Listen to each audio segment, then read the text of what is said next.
संपूर्ण अयोध्या में खुशियां मनाई जा रही हैं, नए नए प्रकार के बधाव बज रहे हैं। लेकिन एक समय श्री राजा दशरथ जी अपनी सभा में बैठे हैं, दर्पण में अपना मुख देखा तो राजा दशरथ जी ने पाया जो कानों के समीप के बाल हैं वो श्वेत हो गए हैं, सफेद हो गए, अर्थात बुढ़ापे का संकेत दे रहे हैं। राजा दशरथ जी के मन में आया कि अब मैं क्यों ना राम को युवराज पद दे दूं। बस यहीं से आज की लीला श्री राम वनगमन का पावन प्रसंग आप लोग देखने जा रहे हैं। और रामचरितमानस है ज्ञान गंगा, एक एक चौपाई मंत्र नहीं महामंत्र है। और जिसने भी राम जी का चरित्र देख करके एक चौपाई को भी अपने जीवन में उतार लिया, उसका रात्रि जागरण करना फलीभूत हो जाता है। क्योंकि राम जी की लीला मनोरंजन का साधन नहीं, ये तो अनुकरणीय है। राम जी का चरित्र देखें और जीवन में उतारने का प्रयास करें, तभी लीला करवाना और देखना दोनों सार्थक होते हैं। आइए मंगल की कामना करते हुए अब यहीं से आज की लीला का पहला प्रसंग और राजा दशरथ जी के अभिनय में जिन्हें आप लोग देखने जा रहे हैं, यद्यपि अपने बुंदेलखंड के हैं लेकिन वर्तमान में उनका निवास रोहेलखंड महानगर कानपुर में है। डॉक्टर श्री जितेंद्र जी शुक्ल ग्राम धौहल जो वर्तमान में कानपुर में रह रहे हैं और उनकी एक अलग पहचान वहीं से है। तुम्हें बुलाए ये ज्ञान गंगा न ऐसी गंगा कहीं मिलेगी, ये तेरा जीवन ये तेरी भक्ति न ऐसी मुक्ति कहीं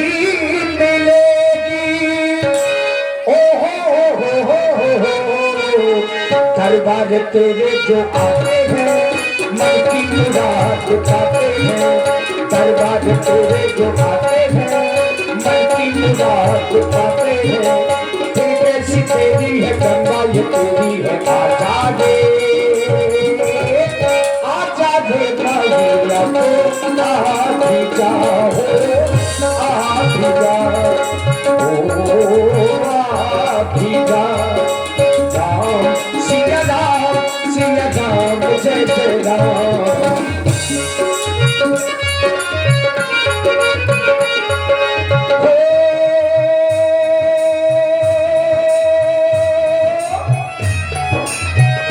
मंगल भवन अमंगल हारी,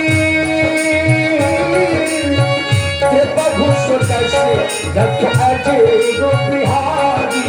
राम सिया राम जय जय राम।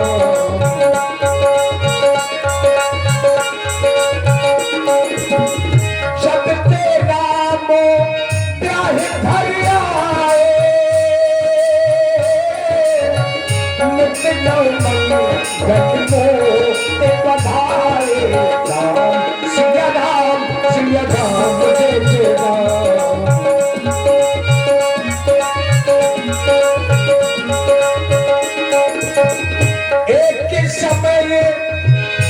जिस समय की चर्चा पूज्य पाद बाबा श्री गोस्वामी जी लिख रहे हैं, ये वही समय है।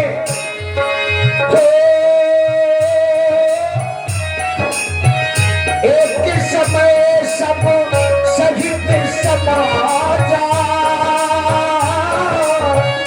राज्यसभा रघुराज विराजा। राम सिया राम जय जय राम। राम सिया राम जय जय राम।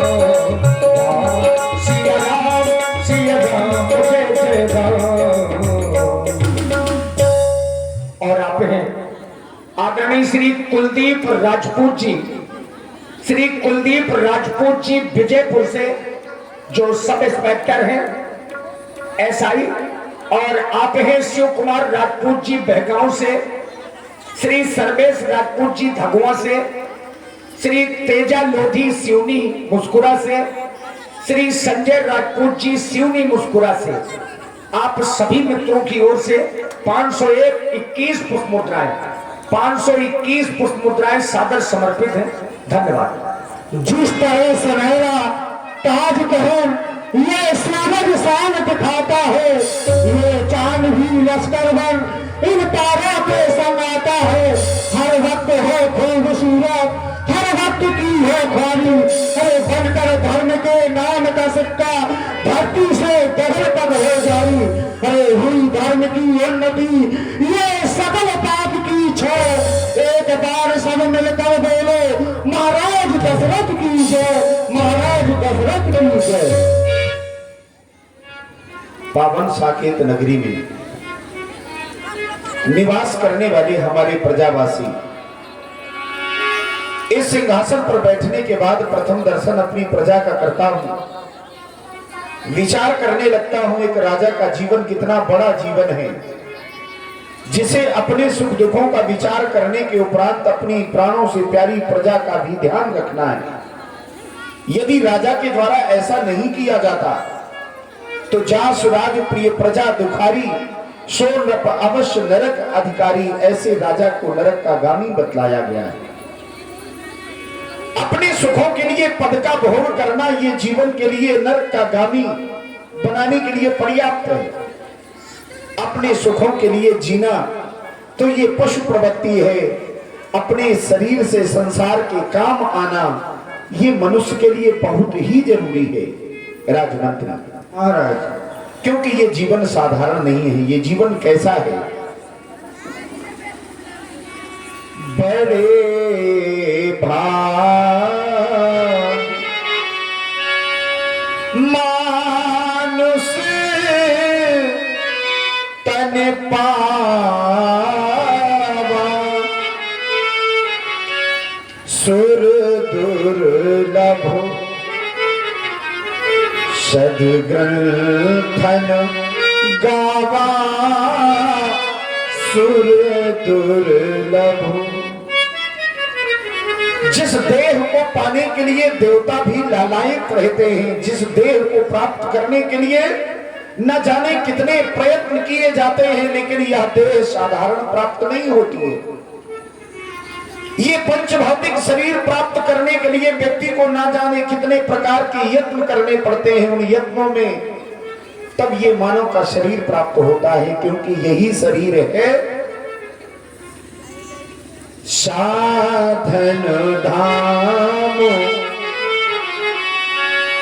जिस तरह से किसी दूरी को तय करने के लिए साधन एक वाहन की आवश्यकता पड़ती है, उसी प्रकार इस आत्मा को भी परमात्मा तक ले जाने के लिए एक साधन की आवश्यकता पड़ती है।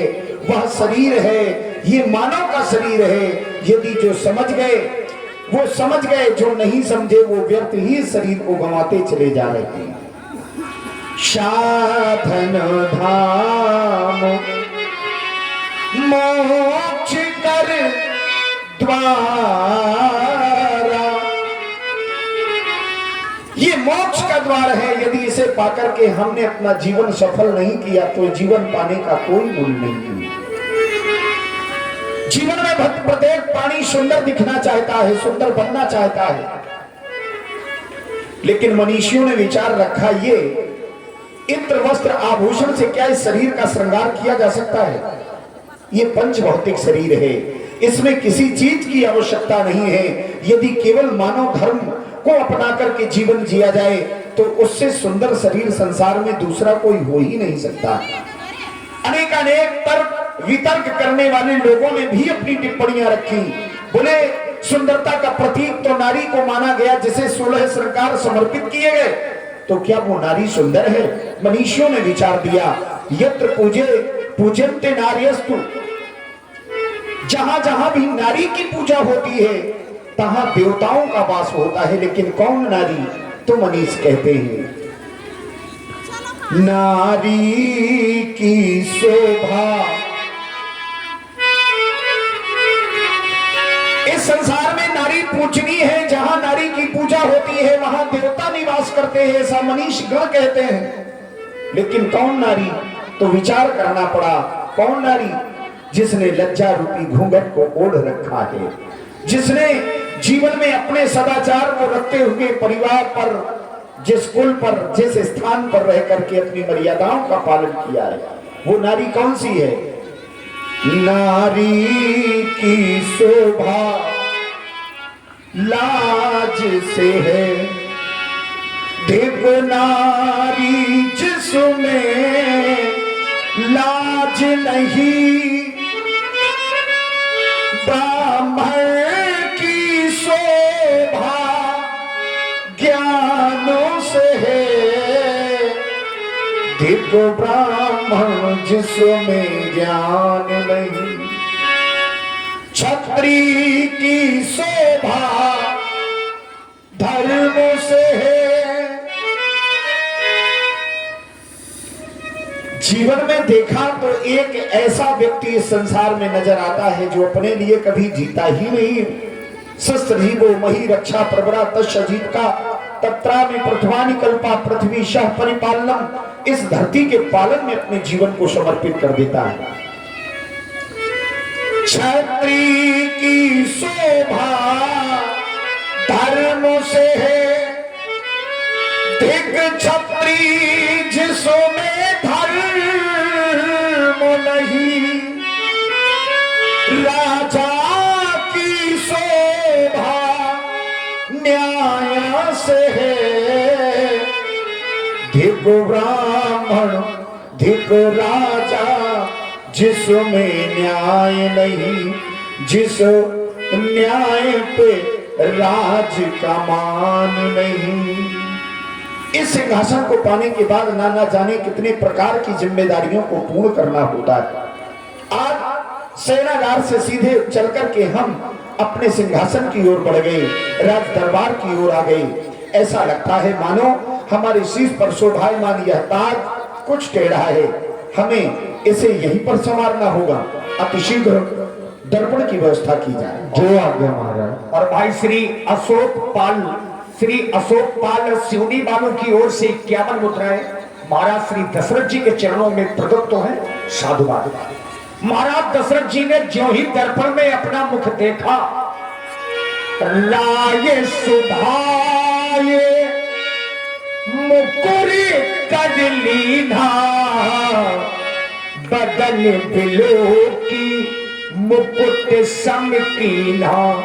मुकुट बराबर कर रहे थे और तभी महाराज का ध्यान श्रवण समीपे भगे सित के साथ, मनहु जगत पनो अस्य ओक देसा।